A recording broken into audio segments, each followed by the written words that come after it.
2026 is going to be an awesome year. We got some pretty cool stuff coming up. First off, we got Foundations of Recovery. This is our flagship program. We're starting it in January. This is for anyone, man, woman, or couple who wants to come and reclaim their heart from shame, trauma, and betrayal. We start off with an education on all sorts of principles, give you the common language. We feed you from a fire hose in terms of all things recovery. It is such a great start to recovery. And we get at the roots of things, Tyler. This isn't like any other program. Like, this is our healing journey in process, and Foundations is where we begin. If you look at the value that you're getting there to kick off a good recovery with all of the right education, all of the right language, and a team to get you started while also being directed by Brannon and myself through the whole process, what a deal. So if you're interested, if you're struggling, if you've been wanting to do something for a long time, jump into this. This only comes around every so often, and we would love to have you there. Click the link in the description to sign up for it. And to make it even sweeter, we're also including a raffle for a free pass to the Radiant Dawn retreat. Anyone who signs up for Foundations will be added to the raffle for that free Radiant Dawn pass. If you're a man and you sign up for Foundations, your name still gets entered, and you can give that pass away if you win it to any woman that you want to. So what you're saying, Tyler, is if you sign up and participate in Foundations, you could possibly go to Radiant Dawn for free? That's exactly what I'm saying, which is crazy because Foundations by itself is already an insane value. Man, I sound so salesy. But it actually is awesome. So come to Foundations. And even if you don't come to Foundations, sign up for Radiant Dawn. It's beyond therapy. The best healing experiences that you can have. Click the link below and come join us. How do I process my own pain in a way that doesn't impede my ability to offer my partner empathy? Welcome to the Therapy Brothers podcast. I'm Brannon. I'm Tyler. We're brothers. We're therapists. And we know recovery. Bring your stories, your questions, your successes with real recovery.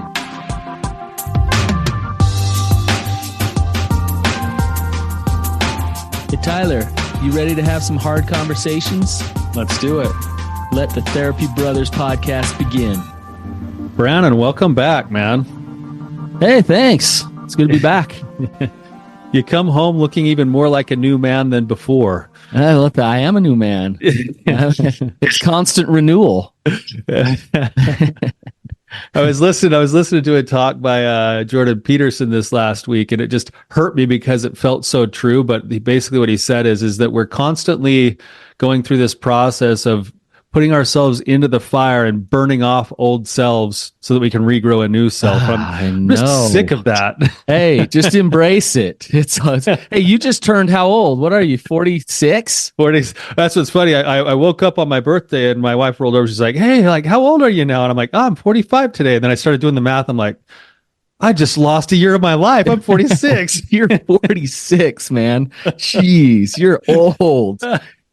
You're old. You got two fake hips and you're 46. Holy, how do we get here? I don't know, man. Oh my gosh. Life moves on. Please. Time marches on, man. You got like all these fake teeth and fake hips.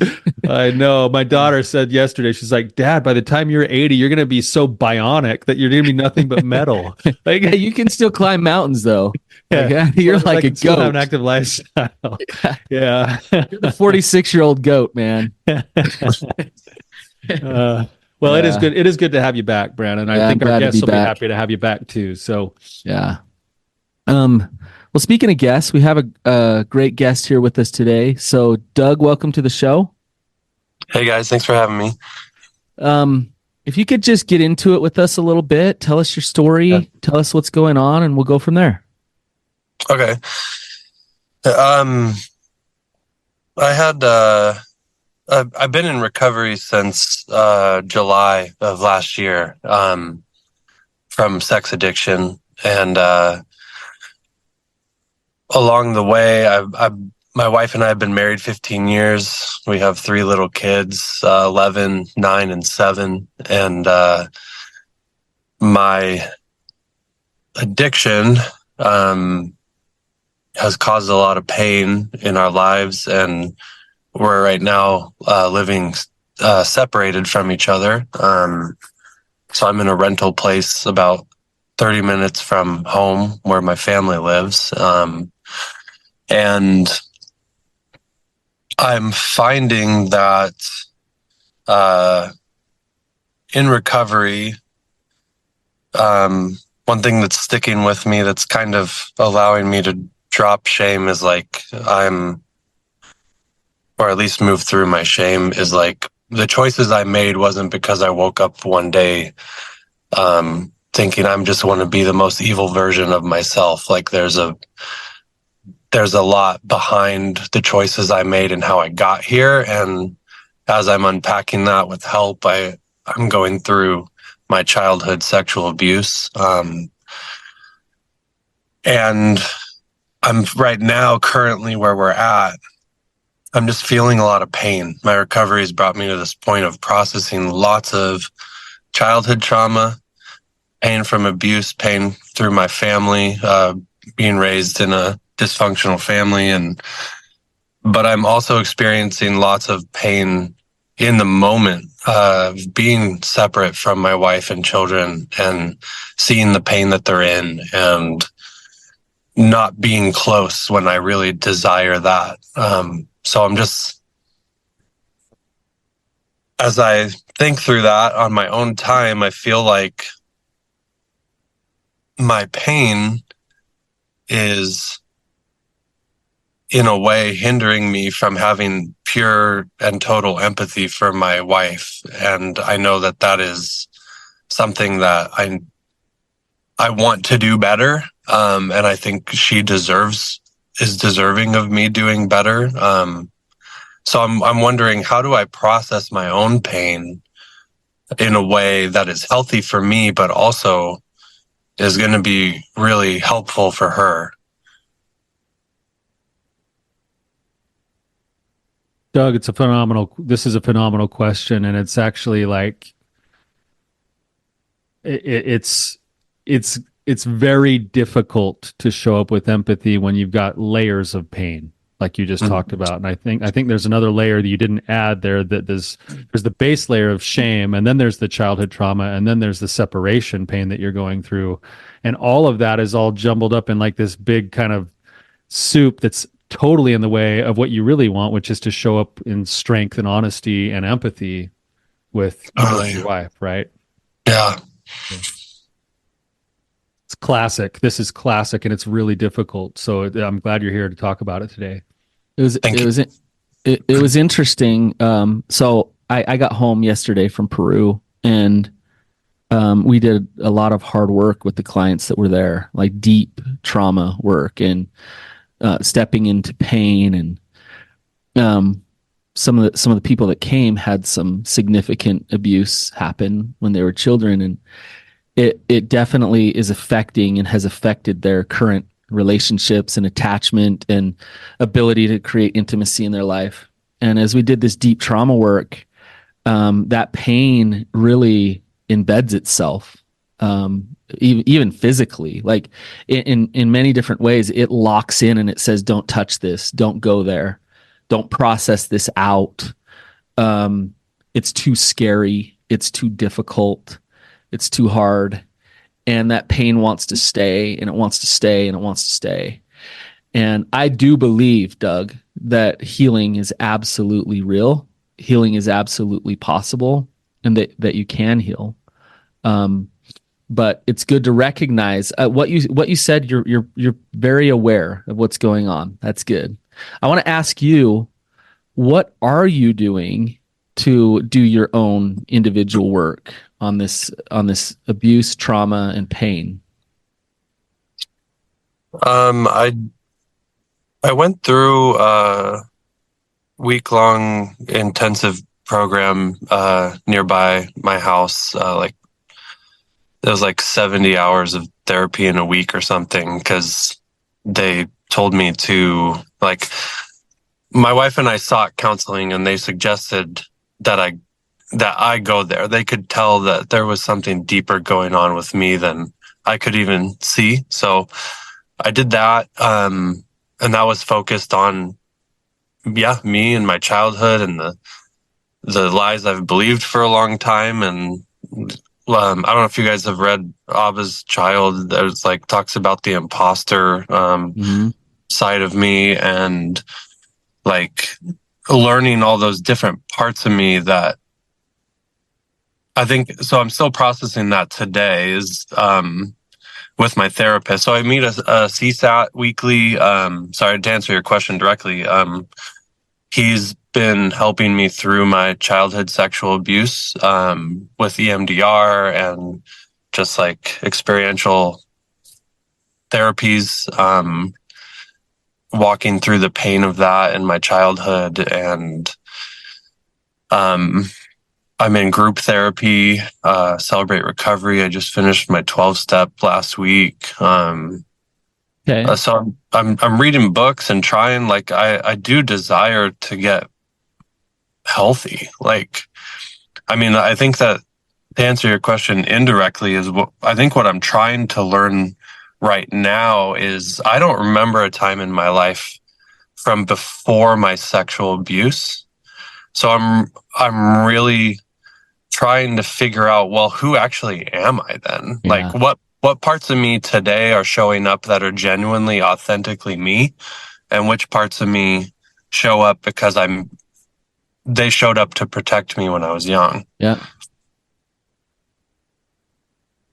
So you've done EMDR, a lot of experiential with your therapist.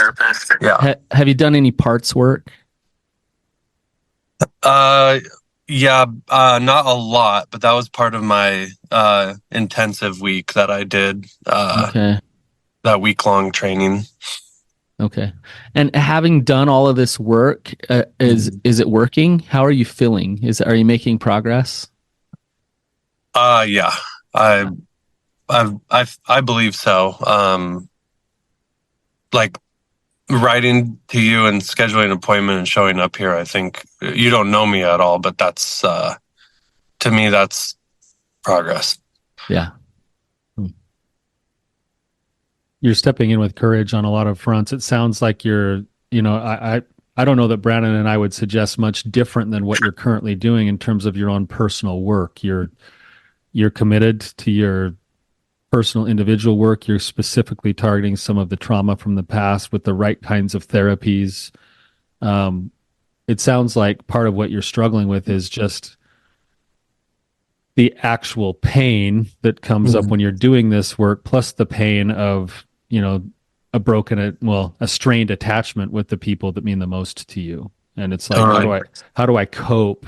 How do I deal with this pain while I'm doing this work? There's probably some other things that could be done to facilitate your own, trauma work, but maybe there's some other things that we could also look at, just helping to navigate the pain that is there right now, that inevitably is going to be there. Like even if you do all the right work, you're going to bring more pain into your life as a result of doing the right work.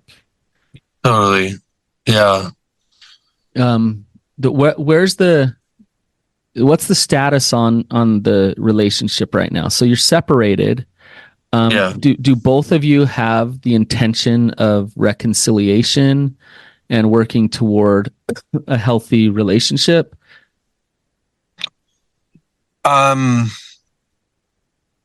I feel like that's really hard to answer, unfortunately. I do, and I would say if my wife didn't, I don't think she'd be here. Okay. But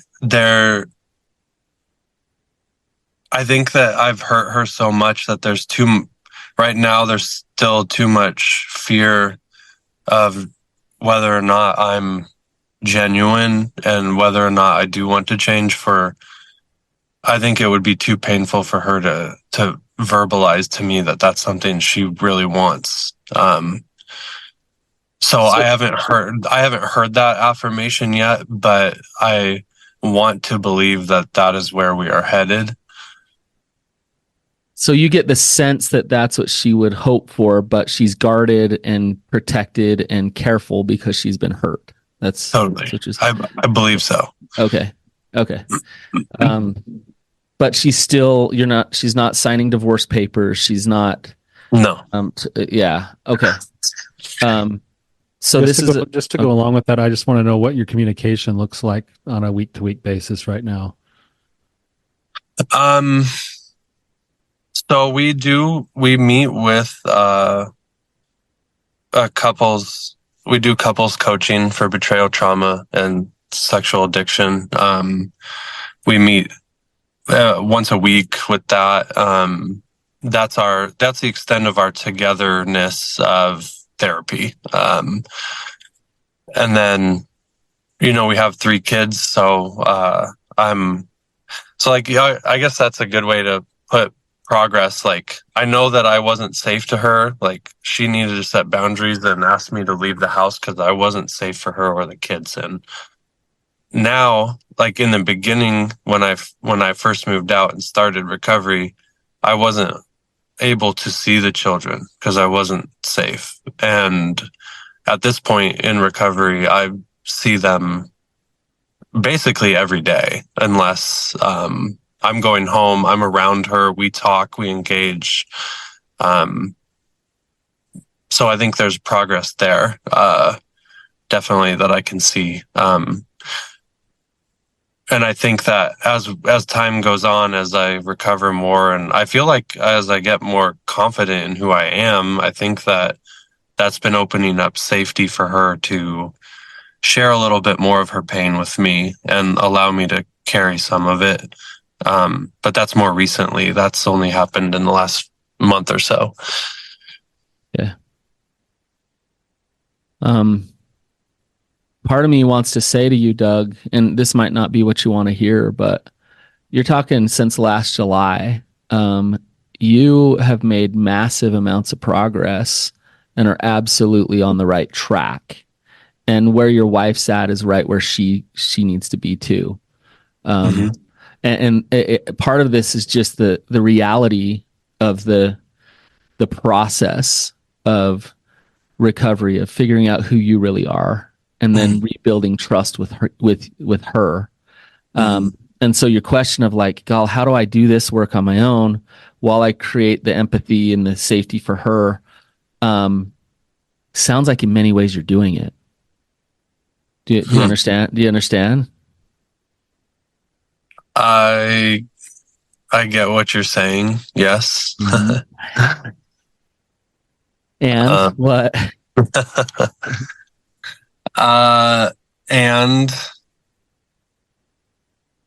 I think that like, as I learn to be authentically myself, I feel that I have characteristics that I was like courage and drive and desire that are coming out, and this yearning in my heart to be like, I want to do absolutely everything that I can to provide her with what she needs to heal. Like, I think that's been the hardest part, is like, I want a guarantee and affirmation of an outcome that I desire. And I don't currently have that. And like a verbal affirmation from her saying, yes, we're going to work this out. We're going to get through it. And that's okay. Like, I've come to realize I've inflicted so much pain that is what makes sense. So, but I do desire to help her in the best way possible. And I know that empathy for her is the thing that's going to help her. And I guess when I look at, well, what's impeding me from that? It's my own pain, I think. So, well, I don't want to just forget my pain because that's what started this in the first place. And I want to work through it in a healthy way. But at the same time, it's really hard to feel that pain because I know that when I'm in that,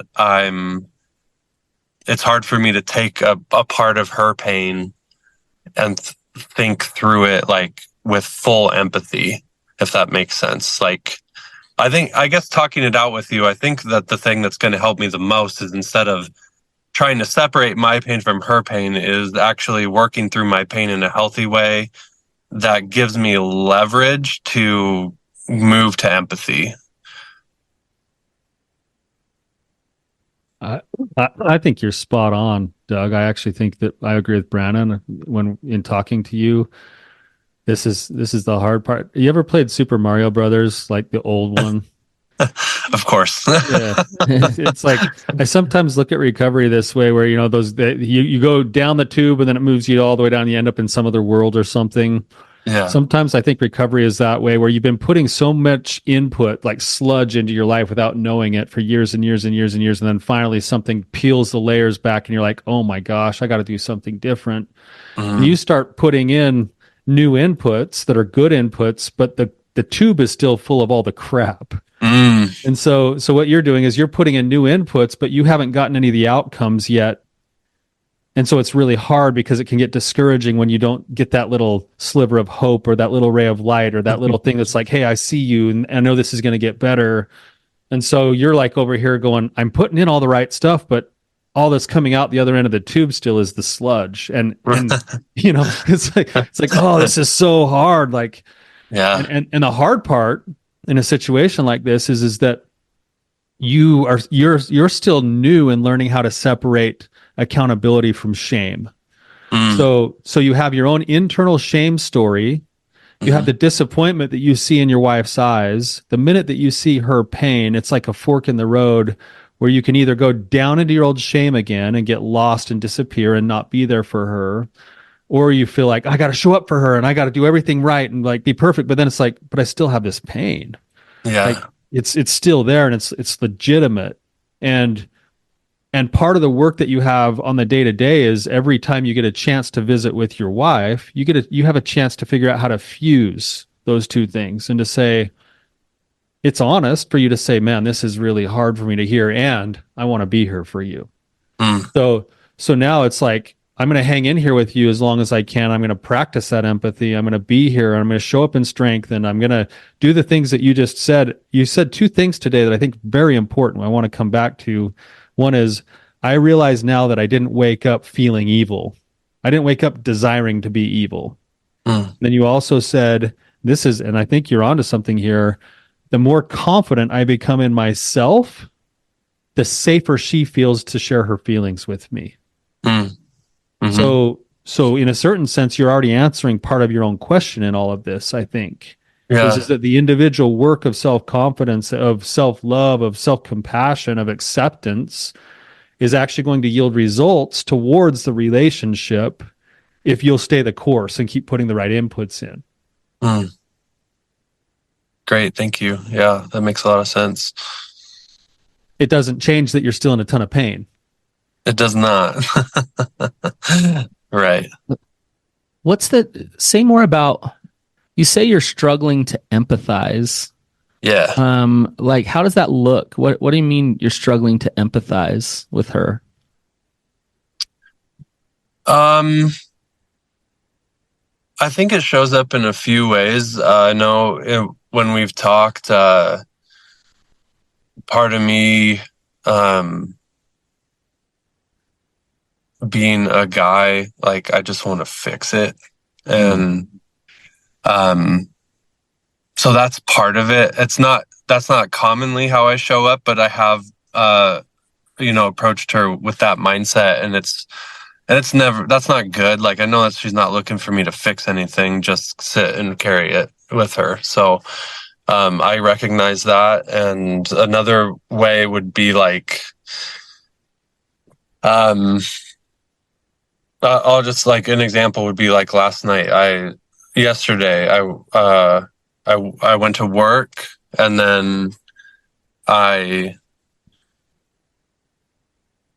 wife and kids are at home, and it's like the weekend. So that's like, typically weekends are family time. So I felt pain. Just woke up feeling like this pain there. Like, I'm working, I'm not at home with my family, and I wonder what they're doing today. And I wonder how they are. Like, all four of them, like, did they sleep well? Did my daughter have a nightmare? Did my son hurt himself in the yard? Like, I'm not there for those things. So I feel pain for that. And then I work all day, and then I have an afternoon to myself where I'm not going to be home. Like, to me, that's just really, as I talk about it, like hitting a lot of pain, like to go an entire day, an entire day and evening and night without a hug from my kids, and letting them know that I'm here and I'm here for you, like, and I'm sorry for what I've done. Like, for them to not see that on my face or hear it in my voice feels sad. So here we go. So if my wife were to come to me with some kind of pain right now in the sadness that I feel, I would be like, yeah, I feel a lot of pain too. Like, I'm even talking to you right now, processing that pain of not seeing them yesterday is painful. But I think that's why talking it out is helpful. Like hearing, talking about it with you guys, thinking like, well, I can use that pain to leverage empathy. I can think through, well, yeah, this sucks for me. This is painful. Mm-hmm. And also, that really sucks for you because I'm not there for you. Your husband isn't there. Your kids aren't there. The kid's father isn't there. And that really sucks for you as well. And I'm sorry for that. So, Doug, when you say I can use that pain to leverage into empathy, you're spot on, but it sounds like you might be struggling to do that. Like I can feel your pain now. And even as you just talked about, you kind of transitioned. I felt you empathizing with her, even as you were talking through that. Both, I felt your pain and you're empathizing with her. So, are you able to do that in those moments, or does something break down? I think that I am able to show up with empathy often, I would say. But that's why I need help with this, like this pain that I'm in, like what I just described to you. That is a new way for me to talk about pain. So that is not something I've done before. Gotcha. Because before, I think when I would feel intense pain like that, it would be this big block to my empathy, because all I could see was my pain. And, to hear her say, this is really hard without you here, I think a response typically from me would be like, yeah, it's really hard not being here. Like in my mind, it makes sense that, well, if you're hurting because of this and I'm hurting because of this, why don't we just do this? And then we both stop hurting. And that A plus B doesn't equal C in betrayal trauma. So in my mind though, that impedes me from empathy, because it's like, well, if we just did this, wouldn't that make more sense? Like you'd get the healing you're asking for and I'd get the healing I need. And I think that's why, instead of just letting go of me trying to fix it and thinking that anything actually is logical, I think is probably going to help me. Like, don't think about it logically. Like, think about it in the sense that I have pain. I hurt because of it. I can hurt for you because you probably feel the same way. I think it's important that this principle gets spoken out loud with what you're coming up against right here, Doug, because too many people get stuck into the either or game, which is, if I say I'm hurting too, then that means I'm diminishing the other person's feelings. Now, I need to be careful, because I need to make sure I'm acknowledging the truth, but I'm looking for the both and of it, which is, yeah, this is really hard. Yeah, I struggle too, and I can see that this is a big struggle for you, and I'm so glad you're telling me that. It's the both and, because otherwise you go, well, it's terrible for me too, and boom, and then you go make it all about you, and then you get lost, and then you go into your depression, and then you pull away, and then you can't be there for her. Or you go the other way, which is, well, I don't have any feelings. Okay, I'm here, but that's actually not true either, and that's not real, and that's not human either. And so having a little bit of grace for the both and of multiple feelings can exist at the same time. She can be devastated that you're not there at the same time that it's right for her to not have you there. You know, you can be devastated that you are not there, and you can understand why she's still wanting space, even though you feel like part of the answer might be that you could be there more. Yeah. And you could even offer that to her and say, this isn't the only solution, but I'll be as close as you need me to be. I can be more available if need be. Right. There's multiples that exist at the same time, and we always think it's one or the other, or either or. With what Tyler's saying, going right along with it, I think we have a hard time with the multiple, kind of seeing the bigger picture when there's resistance to the process. And I'm hearing that with you, Doug, because from my vantage point here, and I know this is easy for me to say, I'm thinking how miraculous this is and how beautiful this is, that you were wounded, no fault of your own, totally unfair. Your relationship flushes out all of these wounds and all of this pain. It exposes it. It shows it, your addiction, all those things. And for you to be given an opportunity to not only heal your deepest wounds and step into your deepest pain, and at the same time learn what real love is, learn what real empathy is. Like you and your wife you got married 15 years ago, but you didn't really know what love is. And as you go through this process, you get to learn that. And as you learn that together, I believe you'll have a relationship that is very unique in a good way, and awesome and amazing. And you're gonna have depths of intimacy and love and connection that other people don't get to experience. So through the wounds, the light enters, and there's this fixed mindset that comes into place of like, yeah, but I just want to be hugging my kids at home, and like that's the way it should be. Yeah. But if we go to growth mindset with this, and it's like, wow, I get to learn, I get to grow, I get to go through this process, I get to feel all the feels, I get to feel the pain, I accept this process. And I think one of the hardest parts is it requires sitting in vulnerability and faith. You don't know the outcome. You don't know if your wife's gonna stay with you no matter what and do her work and start to trust you again. You don't know that. And it has to be that way. You have to move forward with this work regardless of not knowing the fixed outcome of it. And that's where your heart actually shifts and heals, because you get to do it in that space of unknowing. Does that ring true, Doug? Totally. Yeah. That is something I actually, I think that is something that I've heard before, and actually in my day yesterday that I just described that was so painful, I had hours to spend journaling with God, and just thinking like, that is the thought that I had. Like I get to grow, and I get to learn things today that I wouldn't have learned if I was at home,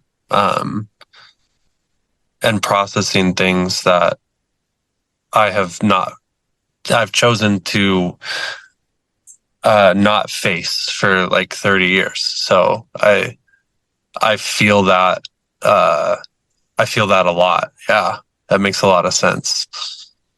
Could I just empathize with you on this for a second, Doug, and see if you feel the same way? Yeah. You know, you've struggled with addiction, so you know what it's like to be triggered towards acting out and to have to white knuckle through like a really, really hard trigger, maybe for days at a time. Have you had that experience before? Yes, sir. That pain is immense. It's exquisite, even though we've done it to ourselves. in my opinion, there's another kind of pain that you're describing that's worse than that. Mm-hmm. And it's the pain of what Brannon's talking about. It's a feeling of being disconnected while still hoping for the relationship and not having the touch point that says it's going to be okay. Yeah. That leaves a human being hanging off of the edge of a cliff in white knuckle mode, going like, oh my gosh, what's going to happen? What's going to happen? What's going to happen? Like, am I going to get rejected? Is this going to turn out okay? Like and we're looking for certainty, and in searching for certainty, that's where we actually get in the way. Mm-hmm. That's where we actually shoot ourselves in the foot towards the outcomes that we want, because we scramble. We're like in panic, just like an addict does when they're moving towards like a relapse. It's like, well, I'm going to hurry and show up and do all of this or this or this, or I'm going to disappear and pretend nothing's wrong. It's like, no. I need to figure out how to act in faith and move forward being the best person I can be today, knowing that whatever way it turns out, I'm going to be okay. And have faith in that and trust that and say, so every day when I wake up and I turn my attention back to what do I need to do to make sure there's some certainty in my relationship, I have to rewire my focus back to what am I going to do to become a better man, grow in confidence, strengthen myself, show up for myself, because that will move me down the road towards a better chance of the outcomes I want anyway. And at the end of the day, if it's not the outcome I want, I'm still a better person at the end of the day. Yeah. But it's painful. Oh my gosh. I can feel my own heart opening up right now. Just like that old feeling like, oh no, like, is she ever going to say she loves me again? Is she ever going to want to stay with me? Like, it's like, no, take a breath. It's like the Eagles song, learn to be still. Like, learn to be still inside of that and trust that your body and your brain, it can handle this. You're going to be okay. There's a different way to look at it. But strip it, like strip it all away. So, like, it's important that sex and women and your relationship are not the idol that's being worshipped. That you know that when what Tyler's talking about is step 3. Yeah. Tyler, you've experienced this when in the moment when you thought that you were gonna be left and abandoned, and because you deserved it because you did all these things to your wife. That's when God showed up. That's when you turn your will in your life over to the care of God. And that's when you realize God has me now. Like, God has me. So as I move forward as a man, as I move forward, that I know who I am now because I've turned my will and life over to the care of God. So when you do that faith feeling, that vulnerable feeling, you find some peace, you find some comfort in it of, you know, whatever happens here, whatever the outcome is here, I can rest in that. Yeah. The challenge to that, though, Brannon, is that it's this, at least for me, it's this fight that I have in myself to continually turn back to God. Because when I turn to anywhere else, that fear, that pain, that anxiety, everything else kicks up. But when I can reground myself back to this humble place of saying, I'm going to take a step forward knowing that you have my back, then there's peace inside the storm, but it still doesn't take away the discomfort of some of the pain. The pain is still there. Yeah. Man, you guys just said a lot of helpful things. Well, maybe I could just say one more thing about this, that something that's been helpful for me inside of that, besides the continually regrounding back to the bigger picture, is and I hope you have this, and if you don't, you've got to get it. It's so important to have a good support team outside of you and your marriage. Yeah. So that you lean yourself into being the best man you can be, as close as she will allow you for the time being, day in and day out. But then when you're in that breaking spot, to be able to have a landing spot where there's a couple other guys who are like, hey, I've been there before, or you're going to be okay, or dump it on me even though it's not the same as your wife, you know, like, yeah. Get used to practicing that. Get used to having some support, letting people see you like in your brokenness. Like, all of that stuff becomes really important because it's its own sort of chimney to let some of the smoke go when it feels like there's nowhere else for it to go. Totally makes sense. Yeah. No, it's interesting the way we started this episode of, laughing about the constant renewal and refinement. Oh, And tell you like, oh, but yet it's also beautiful. Like, and so Doug, yesterday when you're feeling that pain, you know, I was empathizing with you feeling, God, what would that be like? Like I just left my kids for a week and I just saw them yesterday, and it's just like it's the best. You know, I missed them so much for a week, and there's nothing like the way you feel when it comes to love toward your children and being there for them and connected to them. And like so on one hand, you feeling that void and feeling that pain of disconnection with them is such a beautiful, good thing. And on the other hand, you can also embrace this process and be grateful for it. Be grateful that you have the space you have. Doug, I gotta say, of all of our guests throughout the years, from July until now, you have done one of the best jobs at setting up the right kind of help and going through that process in the right way. I don't know if I'd tell you much different. You being separated is a good thing for you right now. Focusing on your own work and your own trauma, doing EMDR, experiential work, 12-step. You have a group. Like it's amazing. This is awesome. God has your back. Like, holy cow, you have resources, you have an ability to do all this stuff. You're being watched after through this painful process. Thank you. I'm not sure you feel that way, Doug, but I agree with Brannon. Yeah. I do feel that. All I'd add in for you is a little plant medicine, and then we'd get you all the way there. You know, it's I don't know if this is fitting, but during my addiction and acting out, like I was super depressed, and I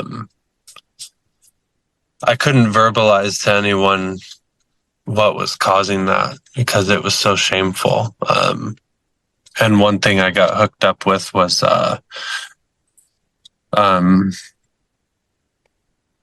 had tried antidepressants and things like that. That didn't seem to help, but I was suicidal. And thank God that I didn't go through with that. But afterwards I was set up with IV ketamine infusion therapy, like a 3-month treatment schedule. And Nice. and I feel like my brain got a jump start to wake up and be like, wow, this is not who you are. Right. I don't know if you guys have ever seen Moana, but it's like, I have kids, so I watch it all the time, but it's like, they sing that song, this is not who you are, you know who you are. And that just fits with me. Like, I don't actually know who I am, but I know that's not who I am. I know that's not who I want to be. And I do feel that God has me and all these things, like you said, like, I think I can feel him working every day through my therapy and through you guys' podcast. I freaking love it. So thank you. And thanks for taking my call. It's been really helpful. So really happy to be here today. Doug, find gratitude in the process. Yeah. Just embrace this process. It will be, I'd love to talk to you in 6 months or a year and just see where things are at and see, but like stay steady with the work that you're doing. Continue moving forward with it. You're working toward empathy with your wife. You're getting there, and you're not going to be perfect at it. You're working through the pain and the trauma, and you're healing from that pain and that trauma. Yeah. And it's blessing your life as you're doing that. So I also think on a bigger scale, like if you look at it just from the outside perspective of what we got today, you're in it every day and there's still pain and there's still separation, but things are trending for you in the right direction. Like you went from being completely separated, not at home, to now being daily with the kids, to now having daily interaction with your wife, to noticing that she opens up to you a little bit more, especially when you're more confident in who you are. Things are trending in a hopeful direction.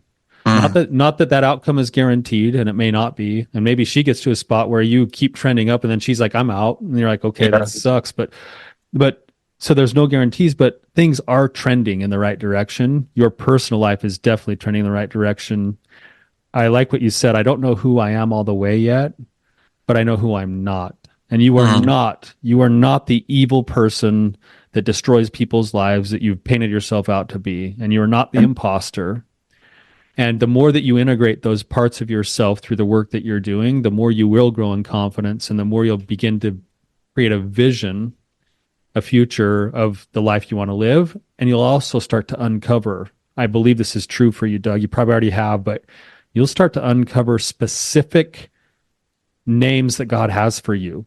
That you're not only not this, you are patient, you are kind, you are brave. You used a couple words, courage. You noticed you've got courage, you've got drive, you've got desire that you never thought you had. You're going to uncover those things, and there will be new names inside of that for you as you continue on your journey. Thank you so much, Doug. I can't wait to meet you at the Rising Sun conference in September. That sounds awesome. It would be awesome to see you in person. You're the kind of guy. You're the kind of guy who any therapist who's listening right now is going, I want him for a client. That's encouraging. Thank you. Yeah. To Doug, thank you for coming on today. To our listeners, thank you for being here with us. We appreciate the fact that we have a real person who's willing to share their real story, and that it's probably hitting the same nerves for a whole bunch of other people. And it's just a blessing and a gift, speaking of gratitude, for Brannon and I to be a part of the whole thing. So thank you. Thank you, Tyler. All right, Tyler. Until next time, keep on keeping on.